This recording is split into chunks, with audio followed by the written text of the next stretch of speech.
Teka-teki sosok perempuan di rumah Verdi Sambo, rambut pendek, kulit sawo matang.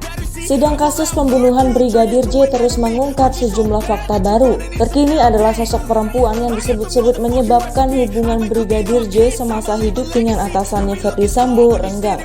Sosok perempuan itu sebelumnya dibongkar saat Baradae atau Richard Eliezer yang juga menjadi terdakwa memberikan keterangan di depan hakim saat sidang pekan lalu.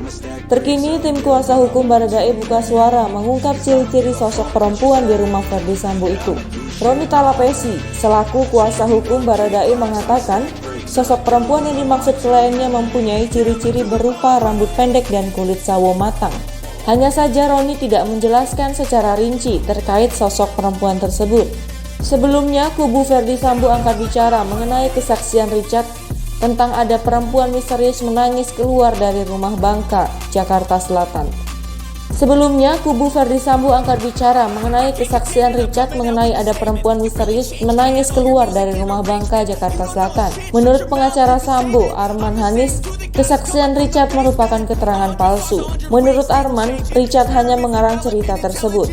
Sebab kisah tentang adanya wanita misterius menangis keluar dari rumah Bangka tidak tertera di dalam dakwaan Sambo. Keberadaan perempuan itu sebelumnya diungkap Baradae alias Richard Eliezer saat bersaksi untuk terdakwa Bribka Riki Rizal dan Kuat Ma'ruf di Pengadilan Negeri Jakarta Selatan pada Rabu 30 November 2022. Ia menyebut kemunculan perempuan tersebut terjadi sekitar Juni 2022 lalu saat Verdi Sambo dan Putri bersih tegang.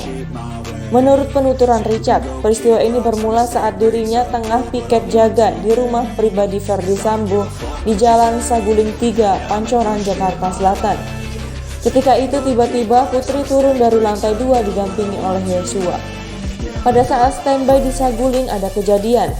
Jadi saya dan Mateus di rumah Saguling. Tiba-tiba ibu turun, almarhum juga turun dari lantai 2 bawa senjata langsung ditaruh di dalam mobil, tutur Richard. Singkat cerita, Richard bersama ajudan lain Mateus dan Yosua menuju ke kawasan Kemang, Jakarta Selatan. Setelahnya rombongan Putri menuju rumah pribadi di Bangka, Kemang, Jakarta Selatan. Setibanya di rumah Bangka, Putri turun dengan wajah marah. Tak lama berselang, Verdi Sambo pun datang memasang wajah tampak marah. Tak lama Pak Eben pun tiba. Yosua meminta semua ajudan menunggu di luar rumah selain dirinya dengan Mateus. Richard bersama ajudan Farhan dan Alphonse menunggu di depan rumah Duren 3. Beberapa jam dia menunggu, tiba-tiba dari arah dalam rumah keluar seorang perempuan sedang menangis. Richard mengaku sama sekali tidak mengetahui siapa wanita tersebut. Menurut Richard, wanita tersebut sempat menanyakan sopirnya. Richard kemudian membantu wanita yang sedang menangis itu menemukan sopirnya. Kejadian itu menurut Richard membuat hubungan rumah tangga Putri dan Verdi Sambo merenggang. Bahkan menurutnya Verdi Sambo sudah jarang tinggal serumah dengan Putri pasca kejadian.